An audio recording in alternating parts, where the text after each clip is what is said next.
Di situ kita tafakurkan apa yang kita bisa petik, karena buahnya banyak. Nangaran hikmah itu ibarat pohon. Pohon itu kadang mau buahnya sebiji, banyak. Apalagi lawas kita ngene terjadinya, pasti banyak buahnya, bukan satu dua tapi banyak. Di antaranya yang bisa kita petik dengan adanya COVID-19 itu menunjukkan kemahabesaran Allah. Ngumpul sudah orang dunia yang paling pintar-pintar, profesor ngumpul seduniaan nang ahlinya, doktor ngumpul seduniaan yang sudah ahli di bidangnya, dokter spesialis ngumpul sudah di dalam bidangnya mencarikan obat penangkal COVID-19. Hingga saat ini belum bisa diatasi. Itu menunjukkan maha besarnya Allah dan begitu lemahnya kita di hadapan Allah. Baru dengan makhluk ciptaan Allah yang sangat-sangat kecil, bahkan lebih kecil dari hama, bahkan tidak bisa dilihat dengan mata kepala, tapi hanya bisa dilihat dengan mikroskop dengan sekian-sekian berapa untuk dibesarkan sehingga terlihatlah COVID-19 itu seperti ini bentuknya. Itu dilihat dengan bermacam-macam alat, barangnya halus tapi mengacaukan dunia. Itu maha besar Allah. Agar kita tahu siapa kita, agar kita takut kepada Allah. Baru dengan makhluknya yang kayak ini aja kita sudah kacau balaunya. Kayak apa kalau kita melihat akan datangnya huru hara hari kiamat. Nang ujar Allah Ta'ala, yauma tadhalu kullu murdi'atin amma arda'at wa tada'u kullu dhatin hamlaha wa taran nasa sukara wa ma hum bisukara walakinna adzaballahi syadid. Kalau sudah hari kiamat itu terjadi, tadhalu kullu murdi'atin amma arda'at, semua ibu-ibu yang menyusui sudah lupa, linglung terhadap anak yang disusuinya. Tajajak saku anaknya kada tahu lagi, gugur anaknya begitu talincai kada tahu lagi. Kita ini masih bisa berpikir saat ini, berpikir hendak berubat, berpikir cara menjauhi, masih bisa berpikir. Itu pun otak kita pumpot, otak kita pumpot, buntu. Berdagang kada payo lagi, usaha ini ditutup orang, hendak kasih ini kada kawa. Ini masjid kena jangan diatur, sudah keluar undang-undangnya. Nang boleh di masjid kena sembahyang sekitar 20 orang atau 30 orang atau 10%, 20% atau 30% dari jemaah nang ada. Mungkin kita ini wallahu a'lam bisa kada kawa lagi ceramah. Wallahu a'lam, mudah-mudahan jangan.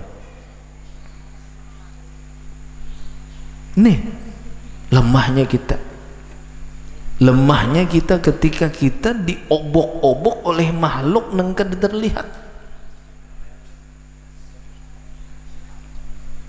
kada terlihat secara kasat mata tapi bisa dilihat dengan alat. Bermacam-macam cara sudah dilakukan. Caranya seperti ini, jauhi kerumunan ini sebagainya. Lawas sudah kita menjauhi kada berkumpulan, tetap ya ada juga sekalinya. Sadang sudah menutup muntung segala-galanya, cuci tangan, bahkan bila berjalan satu umat aja kasih tau kamari mandi, ya tukannya juga. Ini 54 deh.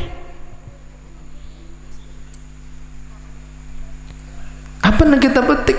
Di sini la haula wala quwata illa billah tumbuh kepada kita satu madha.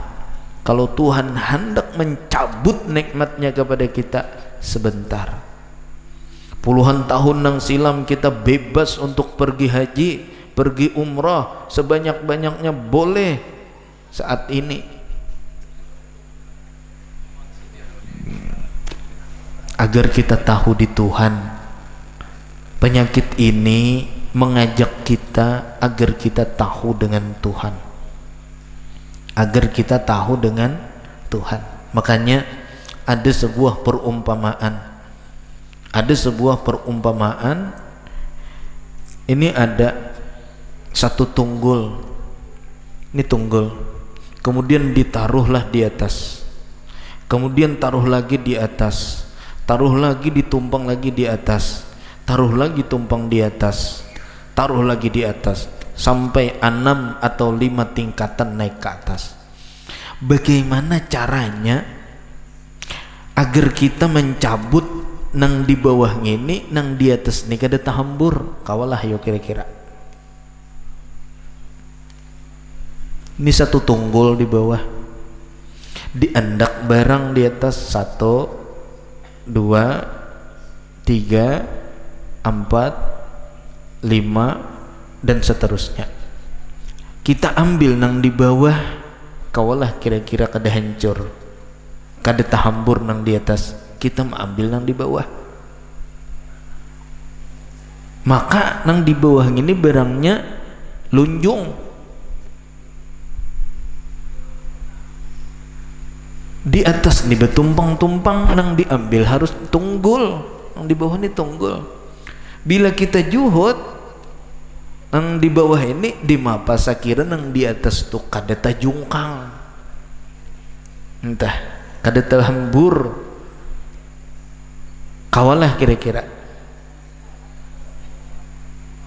bil dijuhud di bawah, di atas ini tatap kada gugur, kada tahambur, kada terbalik. Gananya biar diambil di bawah gana. Jawabnya kada kah? Wah, ngapa maksudnya itu? Maksudnya adalah kita sembahyang, kita puasa, kita berzakat, kita berhaji, kita beramal ibadat kebaikan, macam-macam ibadat kebaikan kita tak akan pernah bisa diterima apabila tauhid kita kada bujur. Semuanya bergantung tauhid kita. Hari ini kita menghadapi COVID-19, kita percaya barang itu ada, tapi disinilah tauhid harus kuat. Kalau kada tauhid kita kuat, maka kita nang memadahkan COVID-19 lah nang memati kita. Padahal aku ya Tuhan, ikam lawan COVID-19 takutan benar. Kalau mematikan aku je Tuhan kada memati ika. Kenapa ikam kada sa takutan kayak COVID-19 itu?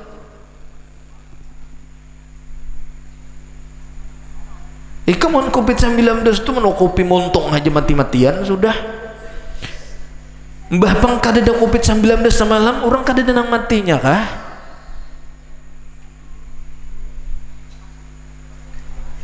Ini tauhid. Harusnya yang kita takuti siapa? Allah. Tauhid kita saat ini diubuk-ubuk, seakan-akan ini yang memati. Padahal sebelum ada COVID-19 imang kada ada orang mati, cuma kada recep guru aja. Makanya itu hendak kada meracapi orang mati itu yakin lawan Tuhan bertaat, minta bertaat lawan Tuhan, jangan minta lawan WHO sana. Kita bertadarruk, kita berdoa, kita memohon, kita minta ampun, berzikir bertaat lawan Allah, tak cabut bertaatnya.